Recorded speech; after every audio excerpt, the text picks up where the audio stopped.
South Georgia Island lies alone in the southern Atlantic Ocean, more than 1,000 miles from the nearest settled land.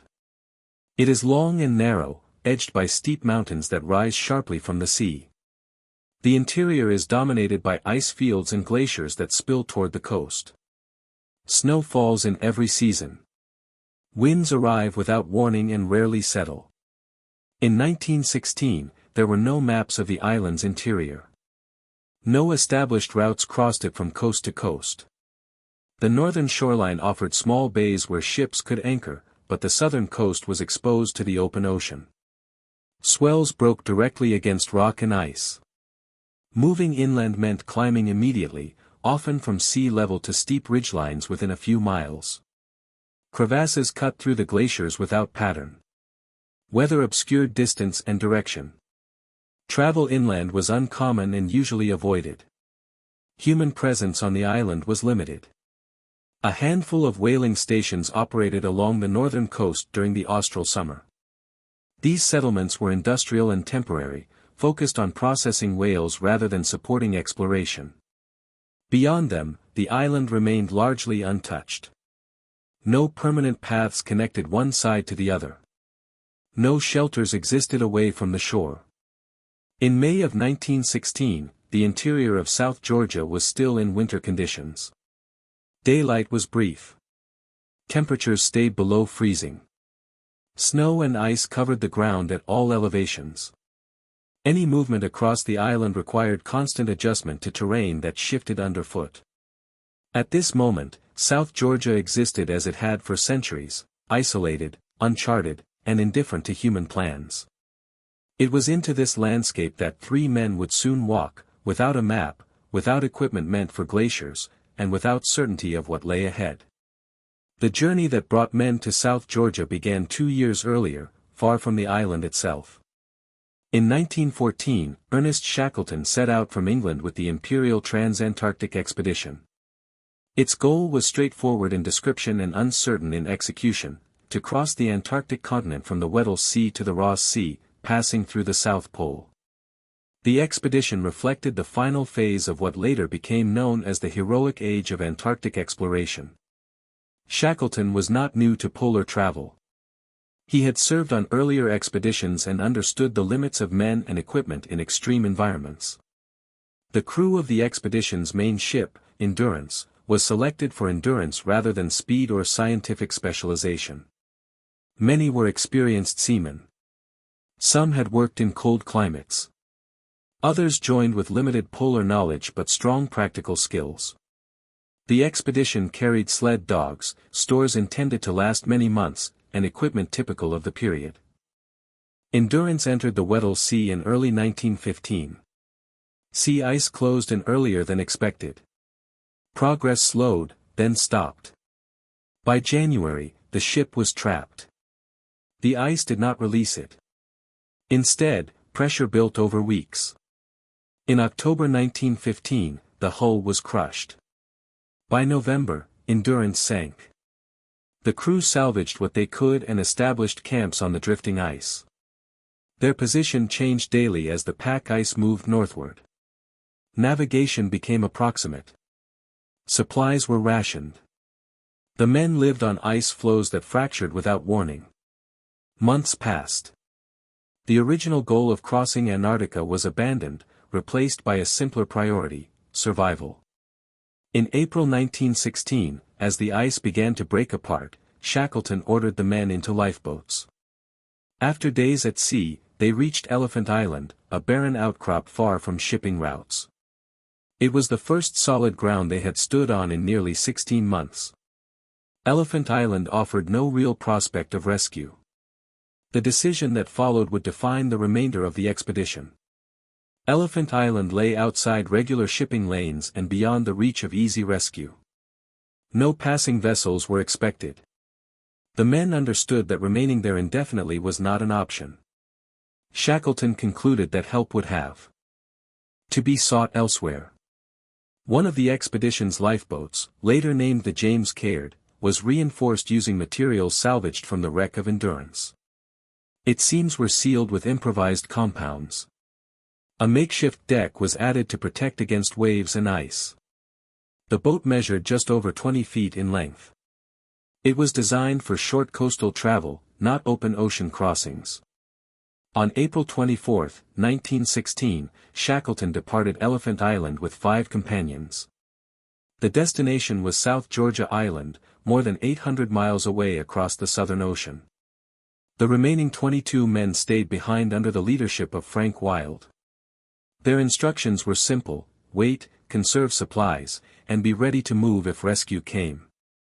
The voyage of the James Caird lasted 16 days. Conditions were severe. Waves regularly broke over the boat. Ice formed on clothing and rigging. Navigation depended on brief sightings through cloud cover. Food and water were limited.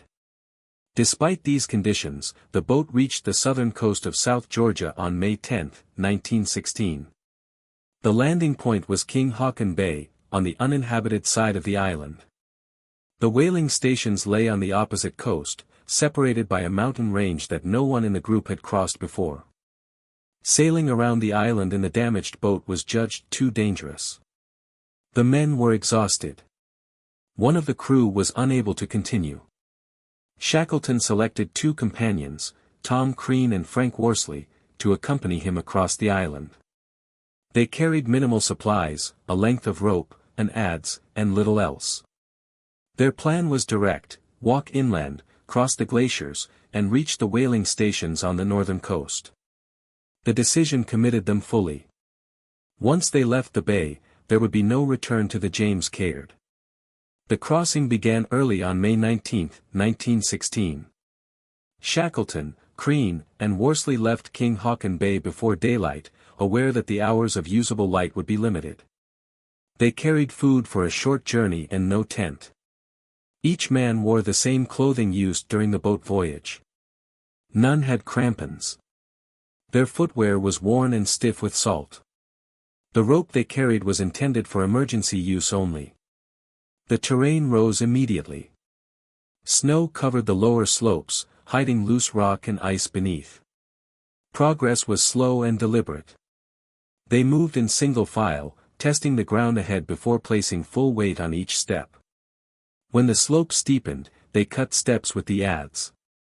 The cold was constant, but exertion prevented long pauses. Stopping for rest meant rapid heat loss. By mid-morning, they reached the first glacier. Its surface was uneven, shaped by wind and freeze-thaw cycles. Crevasses were visible in places, but many remained hidden beneath thin snow bridges. The men tied themselves together with the rope. When one broke through, the others held fast until footing was regained. No one fell completely, but several near misses forced them to slow further. Navigation relied on observation rather than instruments. Clouds obscured distant landmarks. Worsley, the expedition's navigator, used experience rather than measurement, aligning their direction with the general slope of valleys and ridges.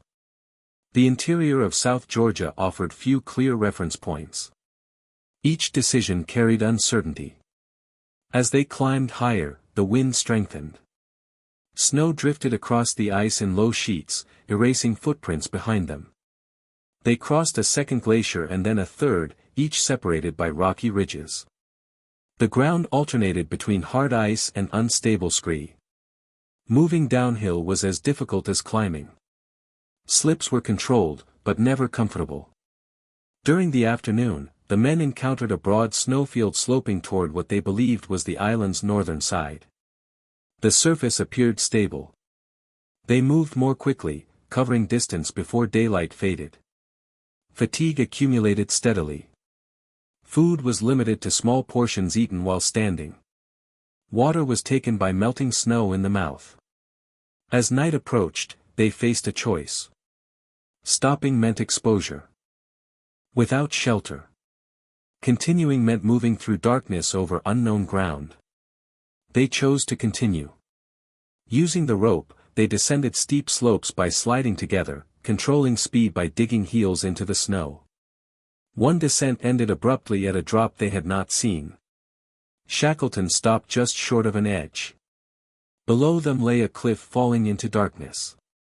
They altered course, climbing again to avoid the drop. The effort consumed the remaining light. Darkness settled fully.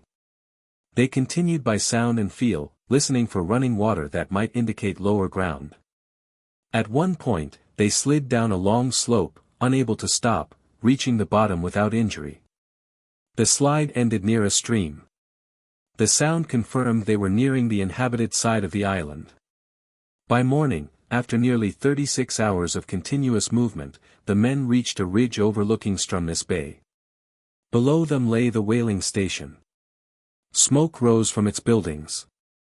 Human activity was visible. The crossing was complete. Reaching the ridge above Stromness did not end the strain placed on the three men. Their condition reflected the cumulative effects of months at sea and weeks without rest. Weight loss was evident. Clothing hung loosely. Footwear had softened from constant exposure to moisture and offered little protection against the cold ground. The descent toward the whaling station was slow. Muscles stiffened after the prolonged crossing. Balance was uncertain on wet grass and loose rock. They moved carefully, aware that injury at this stage would still leave them stranded. The landscape below appeared settled, but the distance remained deceptive. Valleys deepened before leveling out. Streams crossed their path repeatedly. During the descent, they encountered signs of human activity for the first time since leaving Elephant Island. The sound of machinery carried faintly through the air. Paths became more defined. These details confirmed location, but they did not reduce physical fatigue. The men had not slept since leaving King Haakon Bay. Speech was minimal. Decisions were made without discussion, guided by habit and necessity. When they reached the edge of Stromness Bay, they followed the shoreline toward the station buildings. The whaling station operated on a strict schedule. Workers were accustomed to isolation, but not to unexpected arrivals from the island's interior. Shackleton, Crean, and Worsley appeared without equipment, wearing clothing worn thin by salt and ice. The station manager initially did not recognize them. Shackleton later noted that his appearance had changed significantly since departing England. Confirmation came through names rather than faces. Once identified, they were taken inside. Food and rest were provided gradually, avoiding further physical stress. Medical assessment was limited but sufficient to confirm survival. None of the three suffered permanent injury from the crossing. The outcome, however, remained incomplete. 22 men still waited on Elephant Island. The successful crossing resolved only part of the expedition's situation. The margin between success and failure during the crossing had been narrow. Small changes in weather, timing, or terrain could have altered the outcome. The men did not frame the journey in those terms at the time. Their focus remained on the next requirement, organizing a rescue. The arrival at Stromness marked a transition rather than an end. Shackleton's immediate concern shifted from personal survival to the men left behind. The whaling station provided shelter, food, and a brief period of recovery, but time remained a critical factor. Winter conditions continued to worsen in the region. Sea ice threatened access routes to Elephant Island. Shackleton met with station officials to explain the situation. Communication with the outside world was limited, but the presence of ships and equipment at Stromness offered possibilities that had not existed days earlier. Initial attempts to organize a rescue were constrained by weather and vessel availability. Several efforts failed before a viable opportunity emerged. During this period, Shackleton sent messages to authorities and sought support from nearby stations and governments. Each delay extended the isolation of the men waiting on Elephant Island. Supplies there were finite, but discipline and routine had been maintained under Frank Wild's leadership. The situation remained stable but unresolved. Eventually, with assistance from the Chilean government, a small tug, the Yelcho, was made available. It was not designed for polar rescue and lacked reinforced hull plating. The voyage relied on favorable conditions rather than strength of the vessel. In August 1916, after multiple unsuccessful attempts using other ships, the Yelcho reached Elephant Island. All 22 men were found alive. No lives were lost during the expedition. The rescue was conducted without ceremony. The men boarded the vessel and departed the island without delay. Their condition reflected prolonged exposure, but none required immediate medical evacuation. The expedition officially ended when the crew returned to civilization. The original objective, to cross Antarctica, had failed. The survival of every member, however, stood in contrast to many expeditions of the era. The glacier crossing on South Georgia became one part of a larger sequence of decisions and adjustments made under sustained pressure. The crossing of South Georgia did not stand alone as an act of endurance. It formed part of a longer sequence defined by constraint, adaptation, and restraint.